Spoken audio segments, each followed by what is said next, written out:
I'm going to review Mortal Kombat 2 for the Sega 32X. For this review, I'm pretty much just going to compare the 32X, the Genesis, and the Super Nintendo version.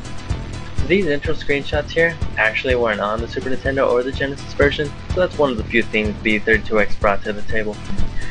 If you played the Sega Genesis version, the first thing you're going to know, the actual game is pretty much the same thing as the Sega Genesis. It's the exact same menus, the game feels the same, control feels the same. It's a lot as if they just grabbed the Sega Genesis game and it has the color palette of the Super Nintendo. So between the three, the Sega Genesis looked a little grainy, cartoonish, the colors were definitely off. Now the Super Nintendo looked really good, in fact it looked a lot like this. The only thing is the graphics were blurrier. So between them all, the 32X has the sharpest graphics of them all. One advantage I feel the Super Nintendo had over all of them though, was the audio quality. The sound on the Super Nintendo was a lot as if they just grabbed the arcade's audio and downsampled it, but it still sounded surprisingly good.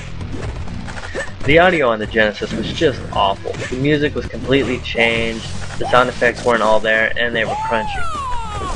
Now the 32X did little to actually improve audio, but it sounded a lot better.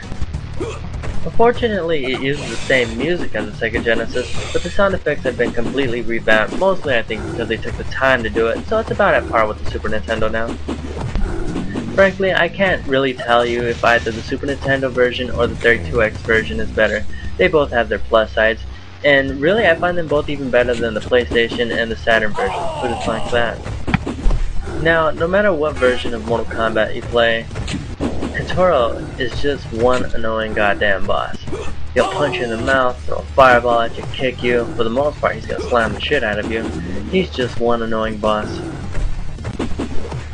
And just for the record, probably one of the best ports you're actually gonna find of this game is gonna be the PC version.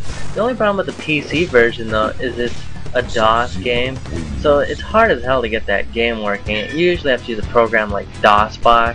Even then, I can't even get my joystick working. The only complaint on the PC version is the audio is just terrible, but that's probably the closest port of the arcade game you're gonna find. I actually also had this game on the Sega Game Gear and the Game Boy. You know, those aren't terrible ports. Definitely fun if you just need Mortal Kombat on the go. Now the only one I haven't tried is the Amiga version, but from the video I've seen, it looks like a stripped down port of the Sega Genesis. An improvement I was expecting was the arcade ending. The Genesis just had the text, but the Super Nintendo had the arcade endings. They were just scaled down about 1/4 the size. I was hoping we'd get that in the 32X version, but we just had this. The changes made on the 32X version over the Genesis version were definitely great. I don't know if it's worth buying this extra add-on for your system, but it's still Mortal Kombat 2, great game. I give it a B.